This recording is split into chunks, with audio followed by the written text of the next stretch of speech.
கைகூடாமல் போன ரஜினியின் முதல் காதல். யார் அந்த பெண் தெரியுமா? நடிகர் கூறிய தகவல். உலகளவில் மாபெரும் ரசிகர்கள் கூட்டத்தை கொண்டவர் சூப்பர் ஸ்டார் ரஜினிகாந்த். இப்போது கைவசம் தற்போது கூலி மற்றும் ஜெயிலர் 2 ஆகிய 2 திரைப்படங்கள் உள்ளனர். இதில் கூலி திரைப்படம் வருகின்ற ஆகஸ்ட் 14ஆம் தேதி திரையுலகில் வர உள்ளது. இப்படத்தை திரையில் காண ரசிகர்கள் ஆவலுடன் உள்ளனர். நடிகர் ரஜினிகாந்தின் வாழ்க்கையில் கைகூடாமல் போன காதல் கதை பற்றி பலருக்கும் தெரிந்திருக்க வாய்ப்பு இல்லை.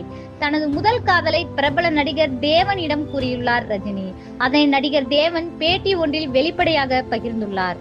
ரஜினியின் முதல் காதல். உங்களுக்கு முதல் காதல் இருக்கிறதா என நான் ரஜினியிடம் கேட்டேன். ஆம் இருக்கிறது என அவர் கூறினார். சொல்லுங்க சார், உங்க முதல் காதல் கதை என கேட்டேன். அவர் கூறினார், அது மிகவும் அழகான காதல் கதை. முடிவிற்கு வரும்போது அவர் கண்கலங்கி விட்டார்.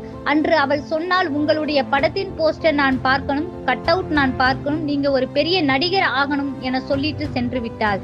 அன்றிலிருந்து நான் அவளை தேடிக்கொண்டுதான் இருக்கிறேன். பார்க்க முடியவில்லை என ரஜினி கூறியுள்ளார். இதுதான் ரஜினிகாந்தின் முதல் காதல் கதை என நடிகர் தேவன் அந்த பேட்டியில் பகிர்ந்துள்ளார். இது போன்ற சினிமா செய்திகளை உடனுக்குடன் தெரிந்து கொள்ள நம்ம சேனலை சப்ஸ்கிரைப் பண்ணுங்க. அப்படியே மறக்காம பெல் ஐக்கானை கிளிக் பண்ணுங்க.